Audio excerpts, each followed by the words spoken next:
important points, or you can say important tips. Okay, so the first point, let's talk about the first point. What is the first point? Whenever for a given force, for a given force, a work done is calculated, a work done is calculated, then it is not necessary, then it is not necessary that force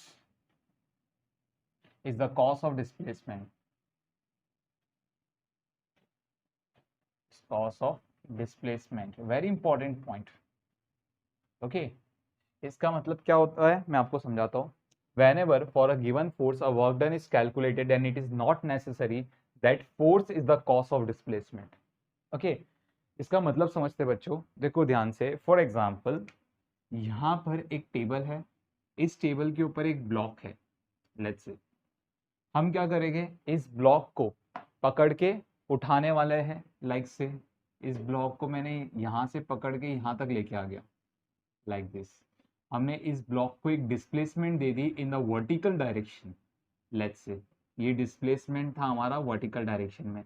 मैंने इस block को पकड़ के ऊपर लेके आ गया. So this is the force applied on the block, है ना. ये फोर्स ब्लॉक पे अप्लाई किया गया था, हमने ये फोर्स अप्लाई की थी ब्लॉक पे.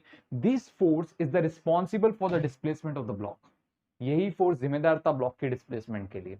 ओके, लेकिन इस ब्लॉक के ऊपर एक और फोर्स भी तो लग रहा था, that is the force mg, और वो यहां पर भी लग रहा होगा. See, this is the mg force. तो अगर आप वर्क डन इस फोर्स की वजह से कैलकुलेट कर रहे हैं, ध्यान से सुनिएगा क्लास, अगर आप वर्क डन इस फोर्स की वजह से कैलकुलेट कर रहे हैं तो ये फोर्स जिम्मेदार नहीं था ये डिस्प्लेसमेंट बनाने के लिए. Correct.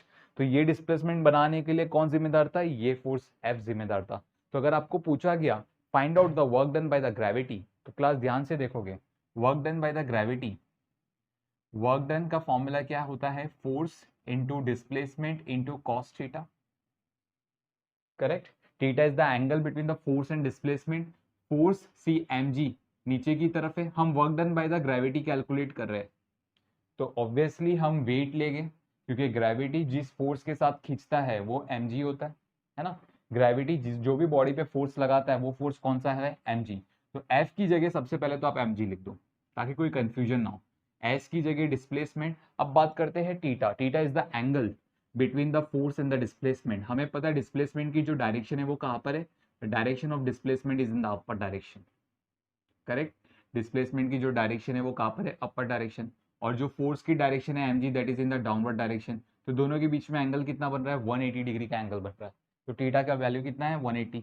So write down this is cos 180. cos 180 का वैल्यू हमें पता है -1 होता है. So work done in this case, work done by the gravity is -mgs. This is the value. Work done can be negative. मैं आपको इसकी conditions भी बताऊंगा थोड़ी देर के बाद कि वर्क डन कभी पॉजिटिव होता है, कभी नेगेटिव होता है, कभी जीरो होता है. ठीक है. तो आप पहले ये इंपॉर्टेंट पॉइंट्स को समझ लो. Important points is very compulsory. So whenever for a given force a work done is calculated, जैसे कि यहाँ पर इस फोर्स के लिए मेरे को वर्क डन कैलकुलेट करना था, then it is not necessary that force is the cause of displacement. तो इसका मतलब क्या हुआ, ये जरूरी नहीं है कि जो फोर्स के लिए आप वर्क डन कैलकुलेट कर रहे हो वो फोर्स की वजह से ही डिस्प्लेसमेंट बना होगा. It is not necessary. Okay, so this is point number 1. Now let's discuss the point number 2. So let me rub this part. Okay,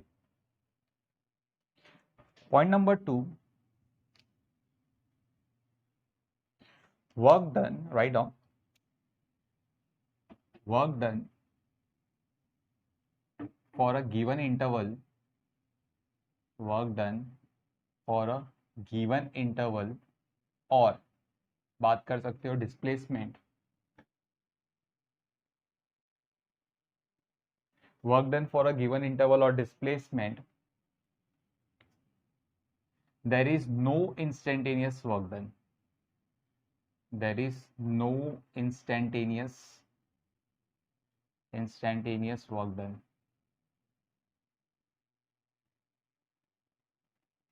like instantaneous velocity,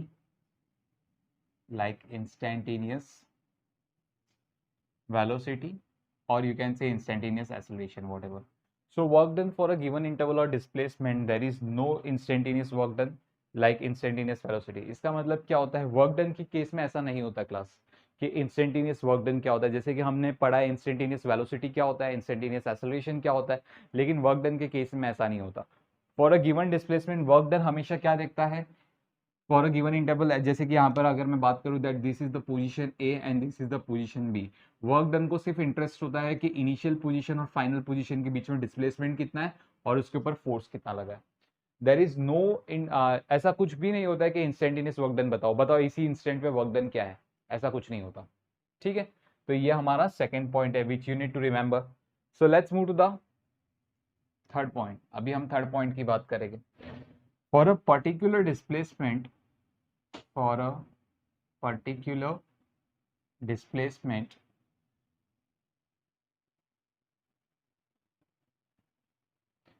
किसी भी पर्टिकुलर डिस्प्लेसमेंट पे work done does not work done does not depend on the type of motion, work done type of motion पे depend नहीं करता है। Type of motion बोलने का मतलब क्या हुआ, that motion is in constant velocity, होगा या फिर एक्सेलरेटेड मोशन होगा like this things.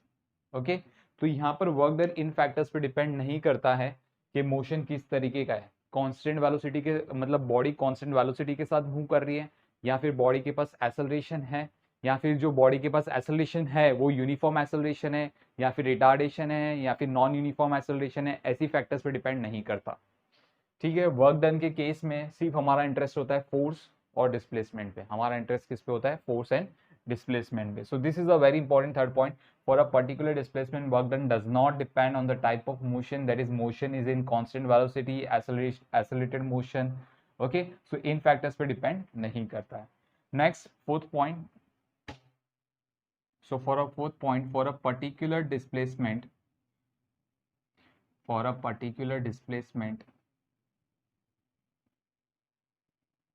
work done does not depend on the time, work done time factor पे भी डिपेंड नहीं करता है। Means what, if for example यहाँ पर आप इस बॉडी को यहाँ से यहाँ तक लेके थे, ओके, इफ व्हाट हैपेंस, इस बॉडी का जो सेंटर ऑफ मास है, देखो ये इस सेंटर ऑफ मास ये पॉइंट से ये पॉइंट तक आया, मतलब सेंटर ऑफ मास का ये लाइन ऑफ मोशन है। अगर इस ब्लॉक को आप ऐसे घुमा के भी लेके जाते या फिर ऐसे घुमा के भी लेके जाते, करेक्ट, तो ऑब्वियसली, और यहाँ फिर आप बोल सकते हो इस ब्लॉक को आपने बहुत स्लोली मूव किया है, बहुत स्लोली, आपने बहुत ज़्यादा टाइम लिया इस ब्लॉक को ए से बी तक पहुंचाने के लिए, बहुत ज़्यादा टाइम ले लिया। तो दोनों केसेस में, लाइक केस वन में यहाँ पर जब आप ये ब्लॉक ए से बी तक पहुंचा है फॉर एग्जाम्पल 2 सेकेंड में, और इन द सेकेंड केस ये ब्लॉक ए से बी तक पहुंचा है इन 10 सेकेंड में, तो वर्क डन दोनों केसेस में सेम होता है। Work done does not depend on the time, work done only depends on the force and the displacement, that's it. Work done में टाइम का कोई फैक्टर ही नहीं है। ठीक है, तो आप चाहे कितना भी टाइम ले लो ए से बी तक पहुंचने के लिए, तो जो भी वर्क डन होगा वो क्या होगा, कांस्टेंट होगा, because work done does not depend on the time. So this is very important factor.